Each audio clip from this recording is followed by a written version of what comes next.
Since he was 10 years old, my brother Justin, 33, has been in my care. I am a 39-year-old man. Our parents passed away when I was just 16. Given that my brother was still a small child, I was responsible for managing our home. I was completely devoted to him, he was my pride and joy. I suppose I overindulged him. I never went out on dates very often because I supported my brother financially. That is, until I met 35-year-old Melissa. It happened about 10 years ago. It was wonderful our 2 years together. My sibling cherished her. I once overheard her talking to her friend while I was listening in.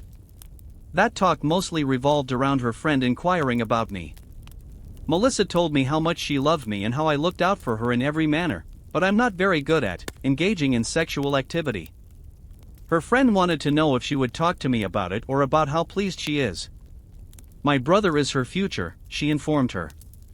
She continued by describing their 8-month affair that she and Justin had been having. Because she believes Justin is more adept in bed than I am, she believes it is justified. You can only image my level of agony. I entered the home and pretended not to hear anything. I brought it up to Justin. I am aware of how to make him speak. He was denying it when I brought this up, but in the end he broke down and said it was true. He didn't want to hurt me, so he remains silent. Melissa won't leave me, even though she and he are in love and wanted to get married. I was enraged. I told him he is dead to me and walked away, even though I wanted to beat the living hell out of him.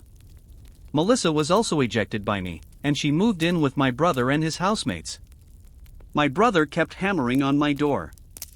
I had to move in with a friend, so I instructed everyone not to tell my brother where I was. He kept saying the same things in emails and calls, saying he was sorry, that he never meant to hurt me, and that they would break up. I closed the bank account, which was essentially a trust fund I had set up for him to use once he turned 25. He was no longer my brother. I experienced severe depression. I didn't get enough food or rest. In my nightmares, my brother and ex would make fun of me for being a lousy bedmate and saying that if I was good enough, she wouldn't have broken up with me. It got to the point that I had to stand in front of a rail track once because I could no longer stand it. Luckily, I was saved by my friend. Though they were my only friends, they were everything to me. They hosted me for a year. I visited a therapist. I participated in group activities. I didn't date for a long time since I was quite anxious about becoming intimate. My friend urged me to give it a shot. I once attempted a one-night stand, but it didn't work out well for either of us. Even though I continue to attend therapy, other areas of my life have improved. I gave greater attention to establishing fresh connections with strangers. I traveled and pursued new interests. I was pursuing my own interests. I've been in a relationship for 3 years, we got engaged and are expecting a child together. Wendy, a 32-year-old woman, is a genuinely kind person who was fully aware of my fears and issues stemming from my brother.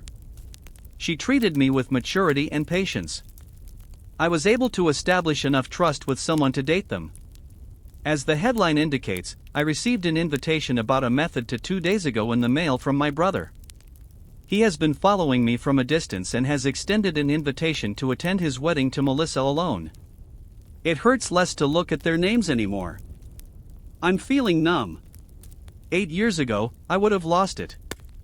I'm still hurting that I can't celebrate my brother's special day with happiness. My fiancé advises against going to remove the invitation. When you have a brother and ex like that, who needs enemies? The brother of the OP was so daring. That invitation was like a kick in the face since Op was like his father, and he betrayed Op. Additionally, Op hasn't spoken to him in 8 years, and he believes it's a good idea to invite him to the wedding. He has to be completely deranged. He ought to at least offer an apology beforehand. He is insane. Let's now hear what the community has to say. Avoid going, advises Top Independence 81. He wouldn't have done this in the first place if he truly cared that much about you. He doesn't even realize how much this hurts you, he is so conceited. He is not deserving of your backing. Simply end the call with him or remove him if he tries to pressure you on this. Don't respond if he comes up at your residence. Make him lie in the bed that he made. Chelsea 5532 says, you are not obligated to go, he is no longer a part of your life. You don't need any setbacks because you've created a new existence. Let the past be the past, he made a decision and it had an impact. How dreadful, my heart says as it beats. There. Boldness really amazes me. Live a happy life and delete that invitation. They're in your past, you have a great partner and are expecting a child. Pay attention to that. They are free to flee on their own. Update, hi everyone. I intended to release an update shortly. I realize that updates are quite popular, but I put them off because I recently had a baby girl.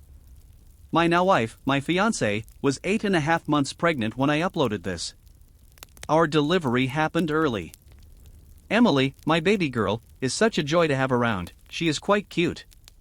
She has my exact same eyes, she's so adorable and small. It's unbelievable that we created something so valuable. I hold her for a long time.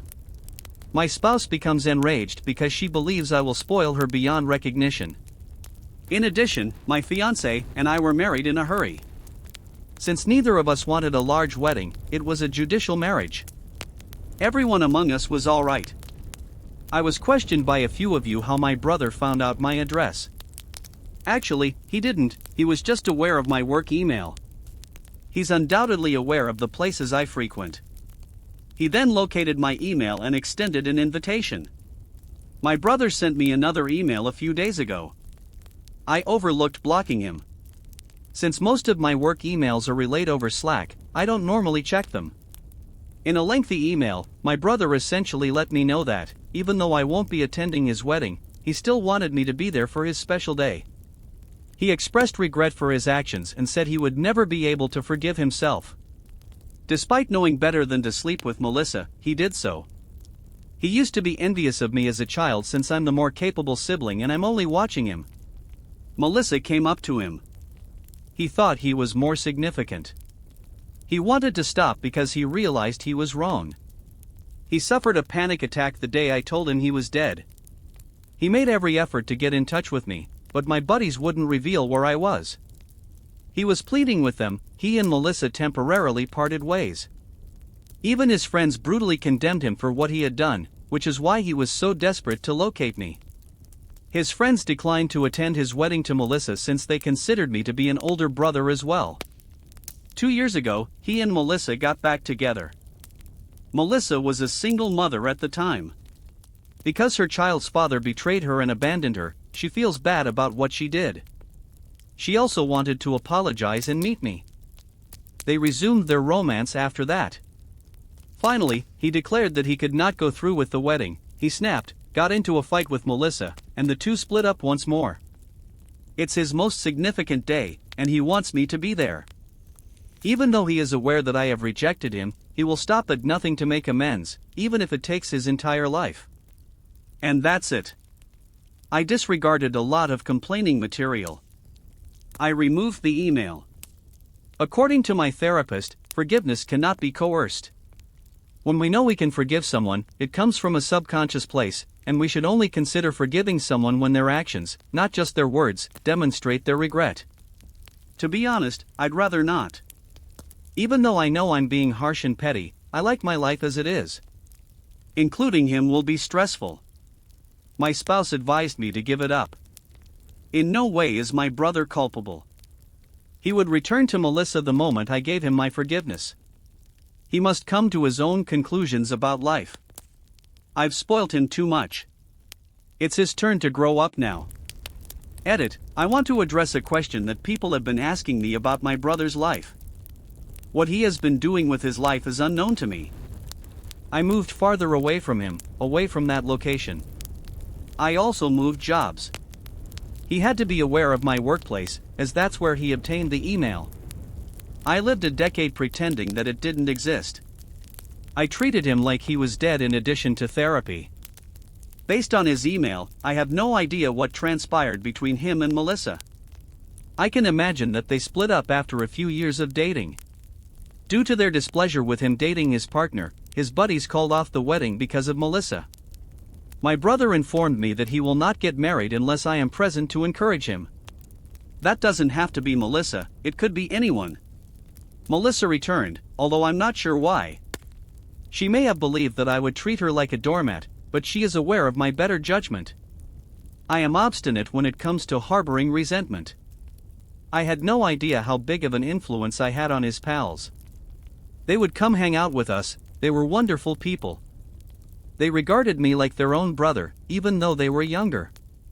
Two of his friends, who had never had a good male role model, did apologize to me. I haven't spoken to my brother since I blocked him. My spouse and I reside in a 4-bedroom home with a total of 6 children. Together, we have 2 sons, ages 8 and 6. I have 3 stepchildren, 20 female, 16 male, and 16 female, as well as a 15-year-old son from a prior relationship. For the majority of the time we've lived in our 4-bedroom home, we've had 2 children per room, the girl, the oldest boy, and the youngest son sharing. A few years ago, things were different. After completing her education, my eldest stepdaughter is now enrolled in a nearby university.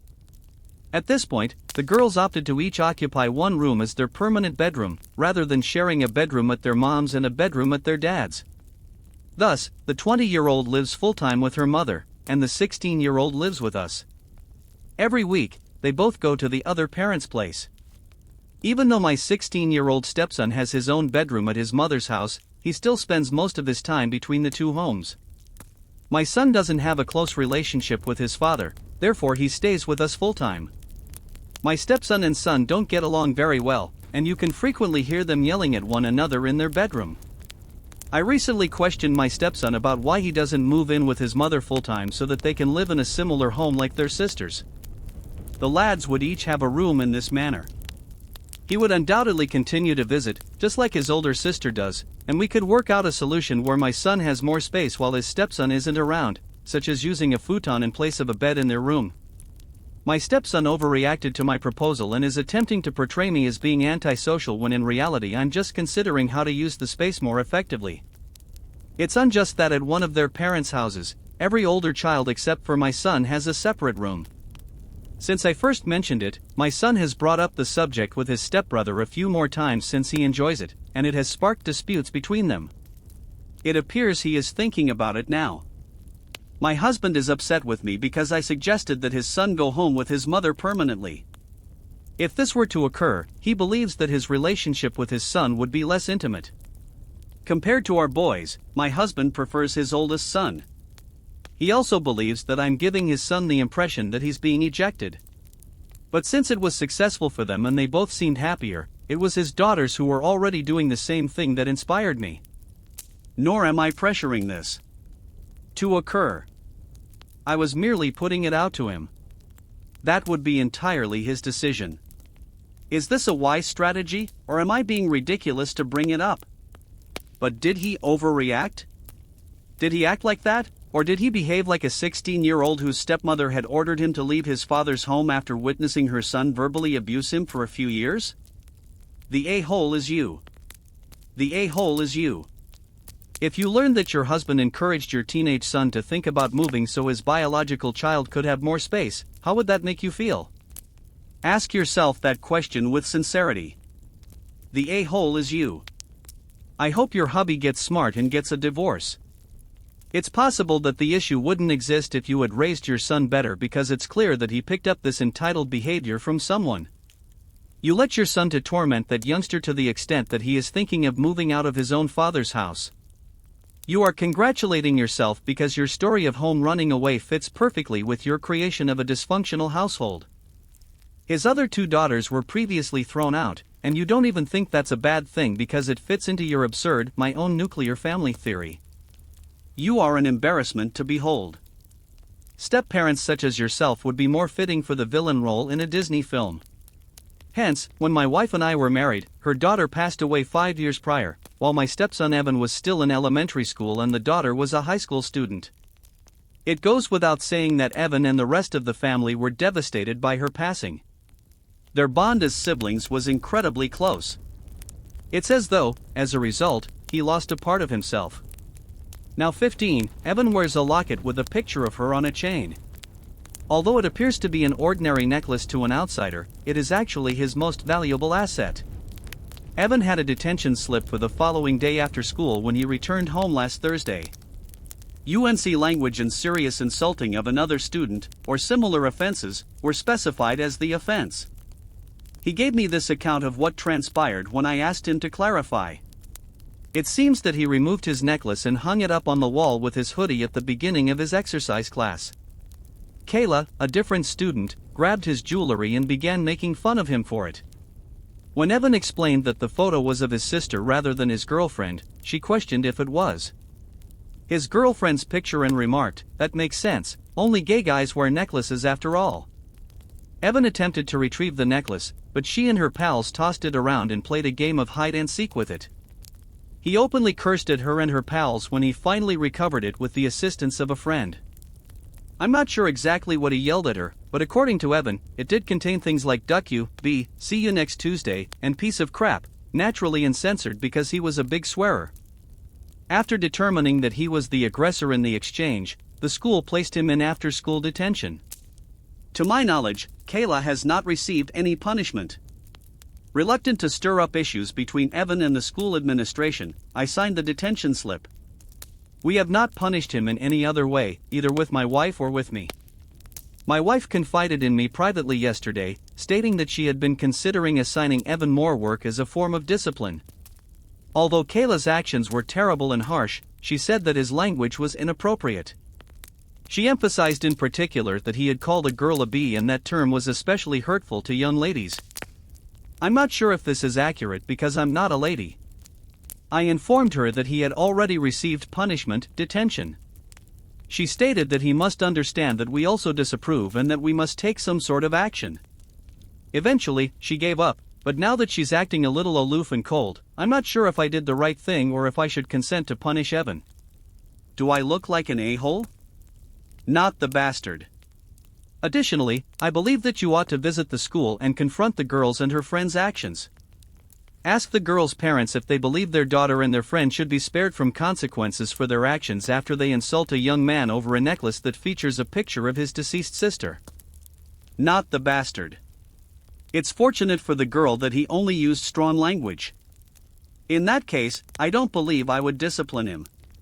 That female is an aggressor, so if he forced her back, then she deserved all the hurtful things he said to her. Not the bastard. Kayla deserved every word, and she ought to have been in detention herself, if your son was telling the truth.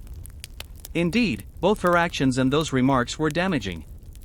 I therefore don't feel sorry for her. It shouldn't fit her behavior if she doesn't want to be called derogatory terms.